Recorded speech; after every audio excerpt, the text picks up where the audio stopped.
Alright guys, it's time to talk about Pyth on the channel once again. Now, I did have to extend this Fibonacci just a little bit before I started the video here. So it's been a while since we've talked about Pyth, maybe at least a couple weeks at least. Now, what I find interesting is that we are starting to follow this line that I made. And, you know, this wasn't anything scientific or thought out or it wasn't like I based this on any math or predictions or I just drew this line. Now, the funny thing is, it's starting to follow it. It may follow it, guys. And this could be a large cup and handle. Now, there are a lot of cryptos right now that are making a cup and handle pattern. Specifically, TRX is making a cup and handle.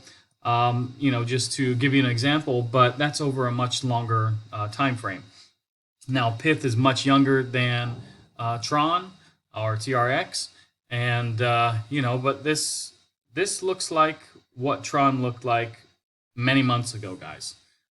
So this is just on a little bit shorter time frame. So anyways, we'll see if this continues to follow this line, and then it starts to do something like this, of course, and then it breaks the resistance, and then that target is up here at about $2, guys. So anyways, the next resistance for Pyth, let's just take a look here. We did back test this at 36, basically 37 cents.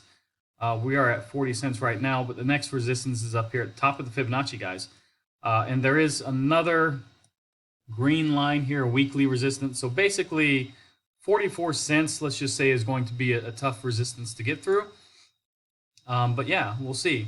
Now, this line here is not going to provide any resistance, so don't worry, guys. It's just a line that I drew. So yeah. Anyways, about Pyth, basically the tokenomics. Now, there is 10 billion supply. About 36% of that supply is out. And I did take a look at the, tokenomist here website about the unlocks. Now, the next unlock is in 200 days, guys. So it's going to be quite a massive unlock. So yeah, it's 58.62% of the circulating supply. So if you're worried about it, guys, I think, just wait for the next 150, 180 days, and then consider maybe selling your Pyth. But I do believe Pyth will go up. Now, you can sell your Pyth at that time, a little bit before the unlock if you're really worried about it. But we kind of have to wait to see how much FOMO there's going to be as well. There could be a ton of FOMO, and these, this supply could get eaten up really quickly. But I actually would worry about this a little bit. So we do kind of need to keep our eye on this.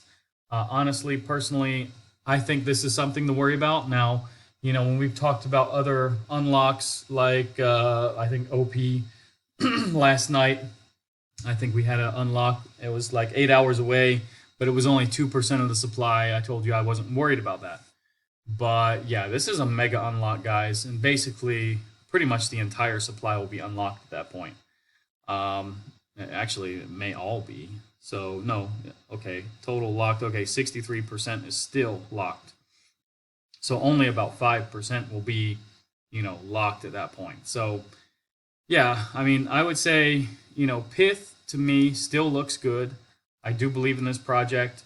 And like I said, there is 10 billion, supply, but that actually isn't that much in crypto, guys.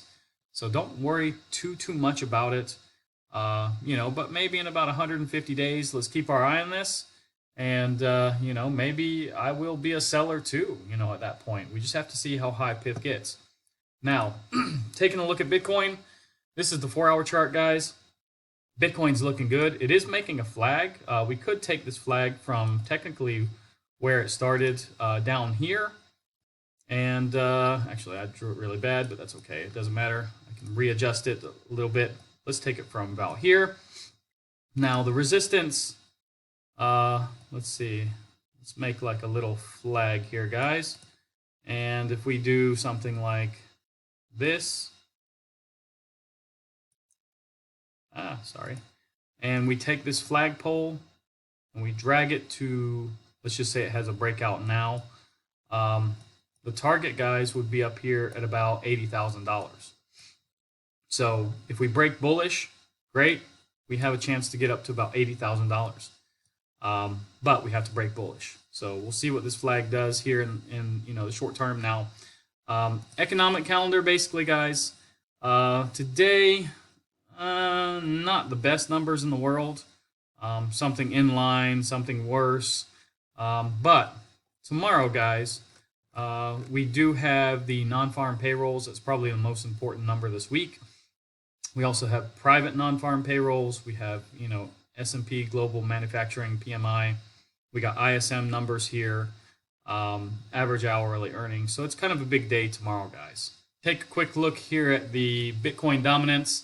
Yeah, I mean, it's starting to come down, but it did kind of make a higher high here, actually, today.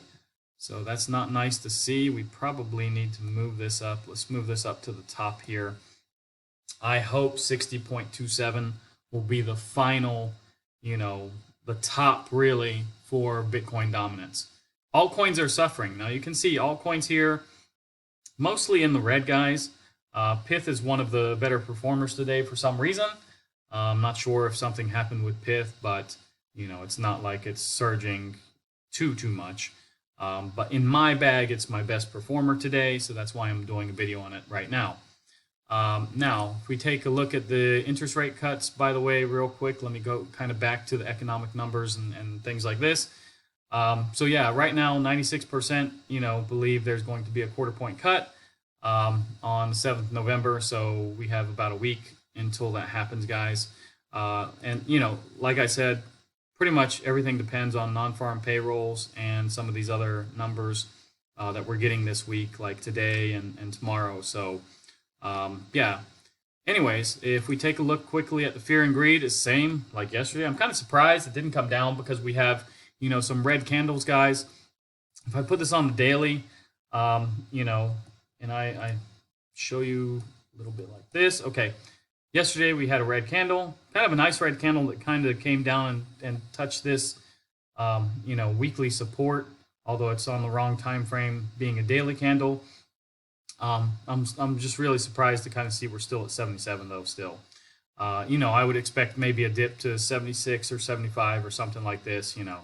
But anyways, we didn't get that dip. Want to stake your Pyth? Go to Coinando and type in Pyth.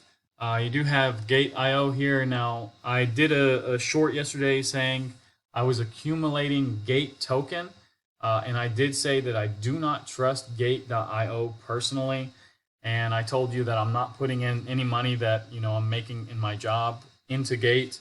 So everything that I'm picking up with the Gate token is from free money from crypto, launch pools, or just cash back, things like this that I'm getting, with cards or whatever, guys. But yeah, it's not to say that I trust Gate.io now. But Pyth doesn't really have good staking, anywhere. So basically you're just going to get like 1% or 0.5%. So anyways, guys, you just have to keep checking with the exchange that you have your Pyth. I think it's a little bit expensive to send Pyth around, just to get like a 0.5% or something higher or 0.1% higher than what you're getting now. So it doesn't really make sense. If you have it in Bybit or XT or KuCoin, Binance, just keep it there. I think that would be the best thing to do. We spend more sending it out than what you'll get back, to cover that cost of sending it. Unless you just don't trust the exchange that it's on or something, then yeah, feel free to send it around. But it's not financial advice. You can do what you want. But anyways, guys, that's pretty much all I got for you on Pyth. Pyth looking good, guys. I mean, I did pick up some Pyth almost at the bottom, I believe. I have enough Pyth, I think, for this bull run. I don't think I'm going to pick up any more. But anyways, guys, yeah, Pyth looking good. Bitcoin at the moment, not too bad. Still just above $70,000 or $72,000. But it is coming down a little bit, and that may be due to some of the economic numbers that just came out about 45 minutes ago, 50 minutes ago. So we'll see, guys. As long as it remains in this triangle, it may remain here for another day or so. But then, the economic numbers that come out tomorrow are probably going to push it one way or the other. So anyways, guys, keep your eyes on these numbers tomorrow. And if you like this video, like, subscribe, activate the bell, and I'll see you guys in the next one. Thanks a lot, guys.